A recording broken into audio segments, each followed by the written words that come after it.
Assalamualaikum warahmatullahi wabarakatuh. Di sini kami dari salah satu kelompok di kelas C4 semester 2 akan mempresentasikan salah satu tugas presentasi dari mata kuliah sejarah pendidikan. Dan perkenalkan, nama kelompok kami terdiri dari anggota yang pertama oleh saya sendiri, Ferry Mukdiarto. Ada teman saya satu lagi, Muhammad Rafi'atul Rizal, dan satu lagi ada Mas Ali Hamdan. Di sini kami akan mempresentasikan tentang Afklarung, yaitu masa pencerahan di Eropa. Nah, langsung saja untuk Afklarung, yaitu istilah Afklarung sendiri itu berasal dari bahasa Jerman yang berarti pencerahan, yang dalam bahasa Inggris dikenal dengan Enlightenment. Peristiwa ini terjadi pada 1695 sampai 1815. Di masa ini manusia optimis dengan kemampuannya untuk menciptakan kemajuan yang dapat memberikan cahaya baru. Dalam hal ini adalah kemajuan ilmu pengetahuan.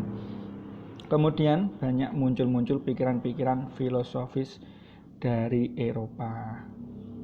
Ini yang berikutnya ini adalah beberapa tokoh-tokoh Afklarung atau pencerahan di benua Eropa atau di daerah Eropa. Yang pertama yaitu ada Immanuel Kant yang melalui slogan Aufklärung Sapir Autel yang berarti beranilah berpikir sendiri.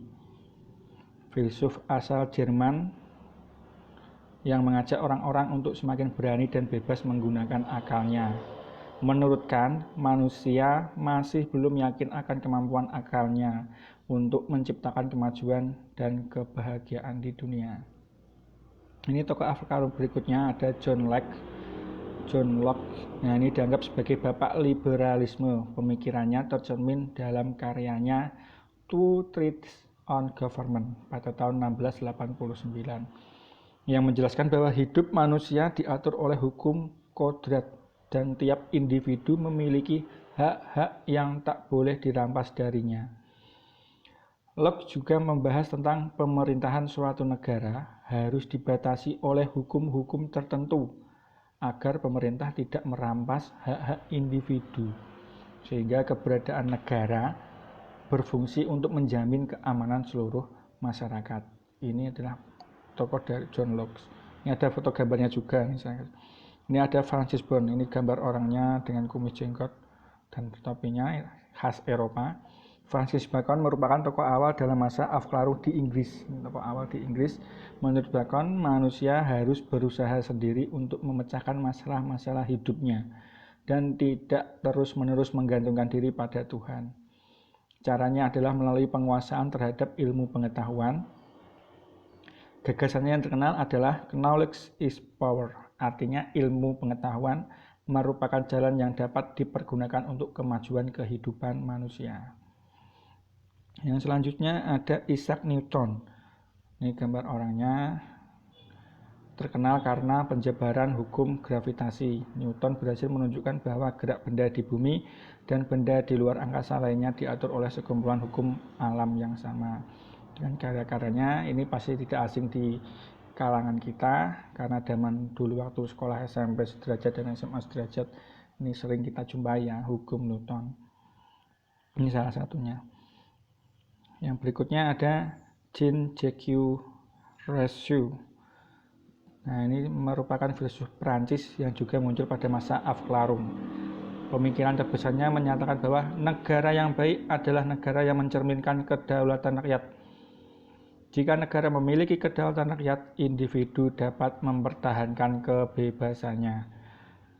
Nah, atas pemikiran ini, Jacques Rousseau tersebut, Rousseau dipandang sebagai pendukung demokrasi yang paling penting. Nah, ini berikutnya masih ada lagi Voltaire. Ini merupakan penulis dan filsuf Perancis yang dikenal lewat tulisan filsafatnya yang tajam. Dukungannya terhadap hak-hak manusia, kebebasan sipil, kebebasan beragama, hingga hak mendapatkan pengadilan yang layak. Nah, ini Voltaire adalah pendukung utama terhadap reformasi sosial. Nah, ini reformasi sosial diperlukan oleh Prancis untuk memperbaiki kehidupan rakyat dan menghilangkan tindakan sewenang-wenang yang dilakukan kalangan gereja atau bangsawan terhadap rakyat biasa.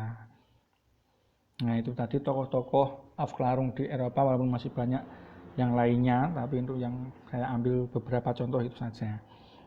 Nah, ini ada aliran-aliran yang muncul akibat Afklarung pada masa pencerahan di Eropa ya. Aliran-aliran yang muncul di antaranya tadi, ini yang pertama ada rasionalisme yang disampaikan oleh Descartes, ada empirisme yang disampaikan oleh Francis Bacon tadi, Thomas Hobbes dan John Locke tadi juga ada Kantianisme ya di Immanuel Kant tadi juga ada sudah. Terus ada aliran idealisme yang disampaikan oleh Jejovic, W.W.S. Schelling dan J.F. Hegel. Berikutnya ada aliran positivisme yang disampaikan oleh Auguste Comte. Ada juga aliran pragmatisme yang disampaikan oleh William James, dan yang terakhir ini ada fenomenologi Edmund Husserl. Ada juga ini eksistensialisme. Nah, ini pengaruh Afklarung ini terhadap dunia. Nah, ini pencerahan-pencerahan yang ditimbulkan oleh tadi para tokoh-tokoh tadi. Yang pertama, pengaruhnya terhadap dunia yaitu berkembangnya paham liberalisme dan nasionalisme. Afklarung mengedepankan dan memaksimalkan kemampuan akal manusia, kemudian mendorong munculnya berbagai ideologi baru. Dan pengaruh yang kedua yaitu ada mulai bermunculan penemuan-penemuan baru dalam bidang ilmu pengetahuan dan teknologi. Afklarung berhasil merevolusi bidang iptek di Eropa dan bermanfaat sampai saat ini. Jadi sampai saat ini ada mungkin pesawat terbang atau kapal-kapal selam, itu juga salah satu efek dari Afklarung. Nah, ini juga ada pengaruhnya Afklarung untuk bangsa Indonesia sendiri. Nah, ini pengaruh Afklarung di Eropa menyebabkan terjadinya politik etis, yaitu sebuah kebijakan yang diterapkan oleh pemerintah kolonial Belanda di Indonesia, karena dulu Indonesia waktu awal-awal sebelum berdiri itu dijajah oleh negara Belanda. Kebijakan inilah yang kemudian menyebabkan terjadinya perubahan dan perkembangan pendidikan di Indonesia.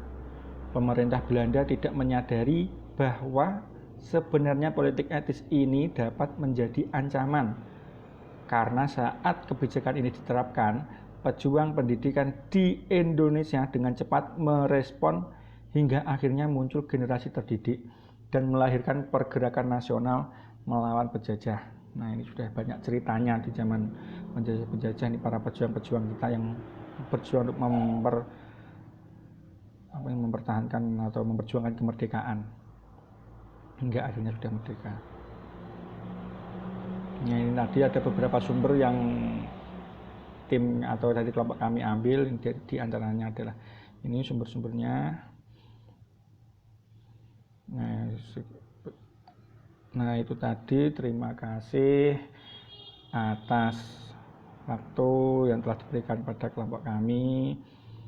Itu tadi merupakan presentasi kami tentang Afklarung di masa pencerahan Eropa. Kami bertiga mohon maaf apabila ada kekurangan dan kesalahan-kesalahan kata, karena juga memang banyak nama-namanya yang dari luar negeri yang sulit-sulit dari Eropa. Apabila ada kekurangannya, kami mohon maaf yang sebesar-besarnya dan juga mohon koreksinya, dan semoga saja walaupun sedikit bermanfaat untuk teman-teman semua dan juga terutama untuk kelompok kami sendiri utamanya. Sekian, terima kasih. Wassalamualaikum warahmatullahi wabarakatuh.